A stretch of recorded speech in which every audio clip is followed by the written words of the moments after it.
Сайн байцгаана уу? Сонсож байгаа өдрийн мэндийг хүргэе. Та яг одоо Монголд болсон үнэн бодит гэмт хэргийн талаарх ямар ч хачир байхгүй гэрч шүүгдэгч болон шүүх шинжилгээ, шүүхийн шийдвэрийн мэдүүлгээс хүргэдэг сувгийг сонсож байна. Энэхүү хэргийг сэрэмжлүүлэг болгох үүднээс хүргэдэг бөгөөд нэрсүүд нууцлагдсан байдаг тул түгээмэл нэрсийг орлуулан хүргэж байна. Өнөөдрийн арх хэрэг маань өдгөөгөөс 7 жилийн өмнө болсон буюу 2019 оны 4-р сарын 5-наас 6-нд шилжих шөнө хан уул дүүрэгт нэгэн залуу гэртээ ганцаараа байж байтал шөнийн 12 цагийн орчимд хаалгыг нь тогсжээ. Юу ч шижилэлгүй хаалгаа нээхэд өндөр нам 2 залуу зогсож байсан бөгөөд тэд гинэт хүч хэрэглэн гэрлүүн дайран орсноор энэ хэрэг эхэлсэн юм. Хохирогч нь бэлгийн чиг хандлага өөр трансгендер залуу байсан бөгөөд уг шалтгаанаас болж маргаан үүсэж улмаар хутга ашиглан сүрдүүлсэн дээрэмдсэн ноцтой гэмт хэрэг болж хувирсан байна. Гэхдээ хэн нэгэн бэлгийн чиг хандлага өөр байлаа гэд зодуулж, дээрэмдүүлж, амь нас аюулгүй байдалтай занал хийлүүлэх ёсгүй. Энэ бол хизээж зөвтгөх үндэслэл биш юм. Энэхүү хэрэг нь нэгэн агшны уур хилэн, хайхрамжгүй үйлдэл, хэрхэн хүний залуу насыг олон жилээр торны цаана өнгөрүүлэхэд хүргэдгийг тод харуулсан бодит жишээ билээ. Иймд өнөөдрийн хэргийг сэрэмжлүүлэг, анхааруулга болгох үүднээс та бүхэнд хүргэж байна. Уг хэрэгт 2 эрэгтэй, 1 эмэгтэй, нийт 3 хүн холбогдсон бөгөөд шүүгдэгч нарын биеийн байцаалтын дэлгэрэнгүй мэдээлэл байхгүй тул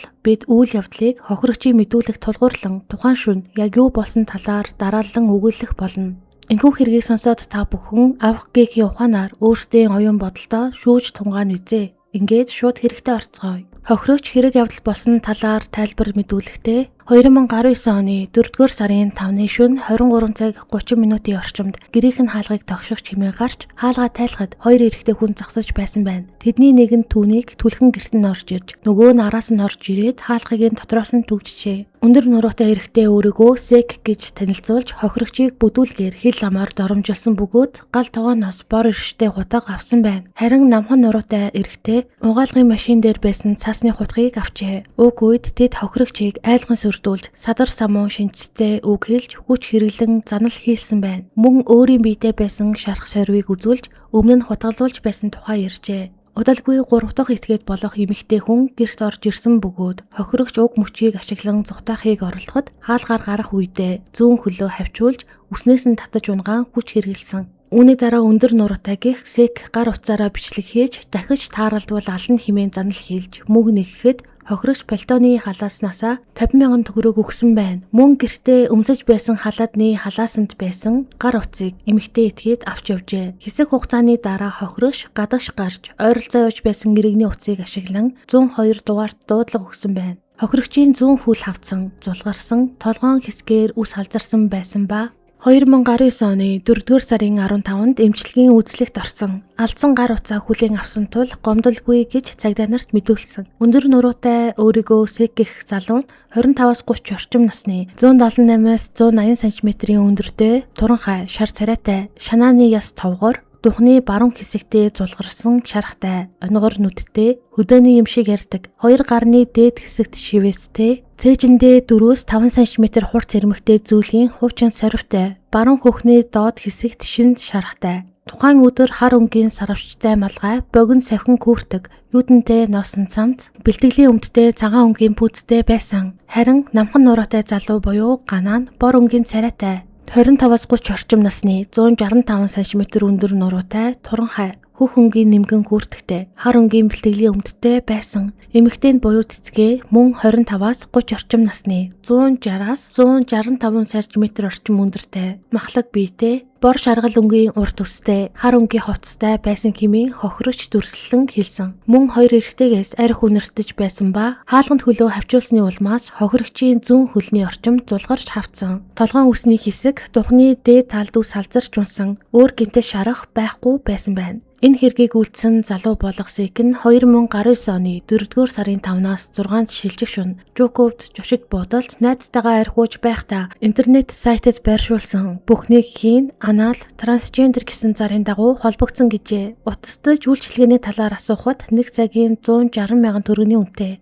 автобусны ойролцоо ирээд холбогдохыг хэлсэн байна. Мөн эрэхтэй том пив чэнжисээ тамхи авч ирэхийг хүсжээ. Тэрээр найз ганаа цэцгээ нарын хамт заасан хаягт очиж 1-р орцны 5 давхурд гарч уцаар холбогдоход хаалга тайлагдсан байна. Гэрт улаан үстэй улаан гин плаж өмсөн эрэгтэй хүн байж дотог шормогт Сэг хаалгыг нь дотроос нь түгдсэн байна. Шүүгдэгч тухайн хүнийг өөрийг нь өмнө хутгалсан хүмүүсийн нэг гэж шижиглэн маргалдаж хил амаар дурамжилж шилбэрүүн 3-4 удаа өшгөлсөн гэж мэдүүлжээ. Улмаар гар утсаараа бичлэг хийсэн байна. Цэцгээ гаднаас орж ирээд нөхцөл байдлыг зогсоохыг оролцсон бөгөөд тухайн үед Гана 50,000 төгрөг байна. Үүнийг аваад явъя хэмээн өгснийг Сэг авсан бөгөөд хохирогчийн халаасанд байсан гар утсыг мөн авсан гэжээ. Хохирогч зүгтгийг оролдоход Сэг араас нь татаж унгасан ба Гана цэцгээ хоёр төргүүлж гарсан бөгөөд Сэг араас нь гарахдаа галтгооны ширээн дээр байсан утга болон үүдэнд байсан цаасны утгыг авч байрны хажуу буланд хайсан байна. Шүүгдэгч Сэг нь 2019 оны 3 дугаар сарын 30-нд өргөөгийн орчим үл таних трансгендерүүдэд хутгалуулж байсан тул хохирогч нь нараас хутгалж магадгүй гэж айснаас болсон гэж тайлбарлсан бөгөөд хохирогч руу хутаг тулган айлган сүрдүүлээгүй хэмээн мэдүүлдэг. Харин шүүгдэгч Гана мэдүүлэхдээ тухайн өдөр таксинд явж байхад эхнэр цэцгээ залгаж сохтуу найзыг нь очиж авъя гэсэн тул хамт явсан гэжээ. Жоков зочид буудалд очоод Сэг ганцаараа байсан бөгөөд би энэ шарахтай намайг хутгалсан трансгендерүүд энэ байранд байж магадгүй гэж ярьсан байна. Сэг нь өөрийг нь хутгалсан хүмүүсийг олсон, зар тавьсан, трансгендертэй холбоо барьсан гэж хэлж айж байгаа тул хамт яваад өгөөч хэмээн гуйсан гэжээ.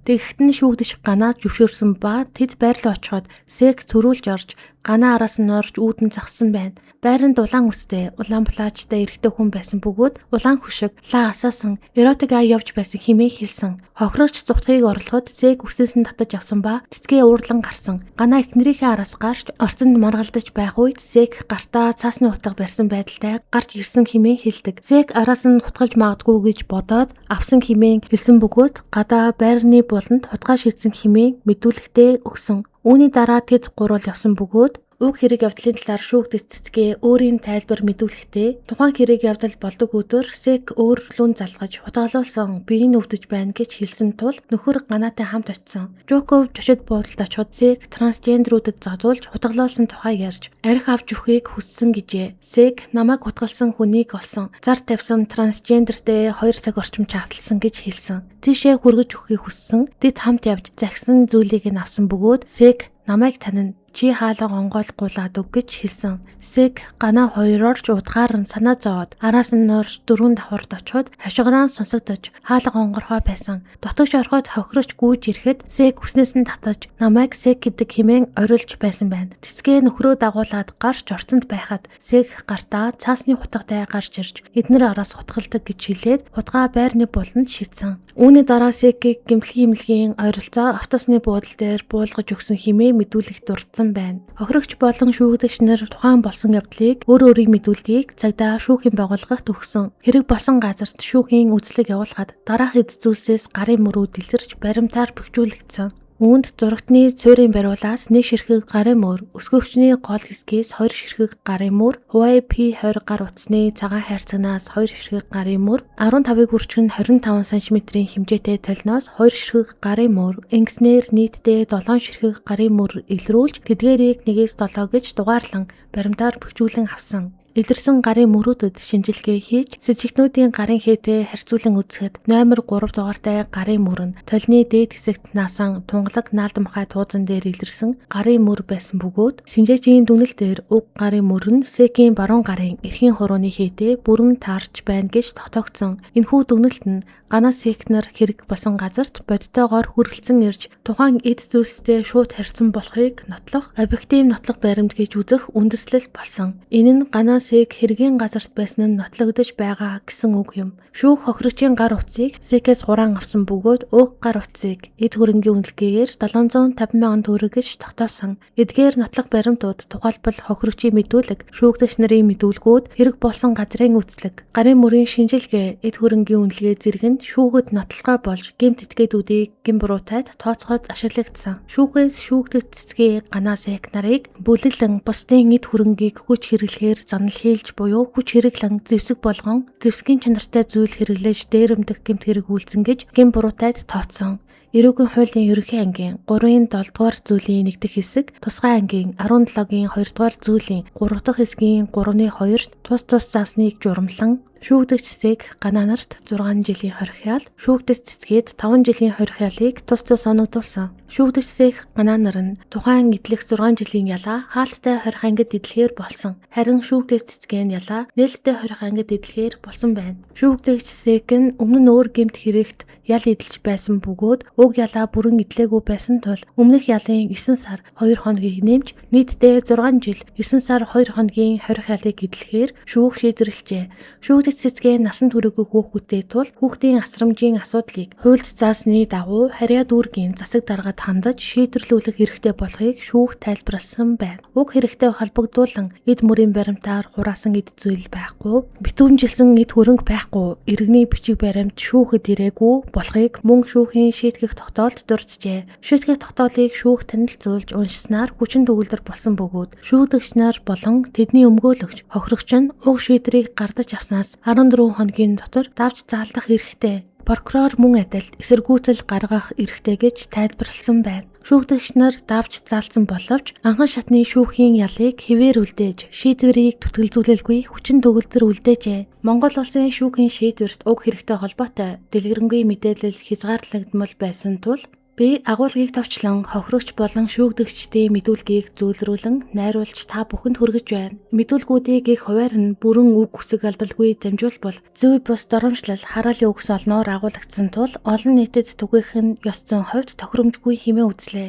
Иймээс бодит үйл явдлын утга хууль зүйн ач холбогдлыг алдагдуулахгүйгээр ёс зүйд нийцүүлэн хасалт найруулга хийсэн болохыг ойлгон хүлээн авна. Энэхүү бичлэгээр хэн нэгнийг доромжлох, үзэн ядалт өдөөх зорилготой бус бөгөөд бодит хэргийн жишээгээр дамжуулан сэрэмжлүүлэг анхааруулга өгөхөд чиглэсэн болно. Эцэст нь хэлэхэд хэн нэгэн ямар бэлгэнчиг хандлагатай байх нь огт хамааралгүй, харин хүнд гар хүрч утга тулган бүлэглэн дээрэмтэх нь ямар ч тохиолдолд зөвтгөх аргагүй гэмт үйлдэл юм. Хайхрамжгүй гэмт үйлдэлийнхээ улмаас залуу насныхаа 5-аас 6 жилийг хорих ангид өнгөрүүлэхээр болсон нь үнэхээр харамсалтай бөгөөд энэ хэрэг нь хүчирхээлэл дээрэм хизээж зөв шийдэл биш гэдгийг дахин сануулсан бодит жишээ болон үлдлээ. Өнөөдрийн дугаарын түрээд тусаж байна. Танд манай суваг таалагддаг бол сувагтаа нэгдээд үзсэн видеогоо лайклаад өгөөрэй гэж хүсье. Дараагийн дугаараар уулзалтлаа түр баяртай.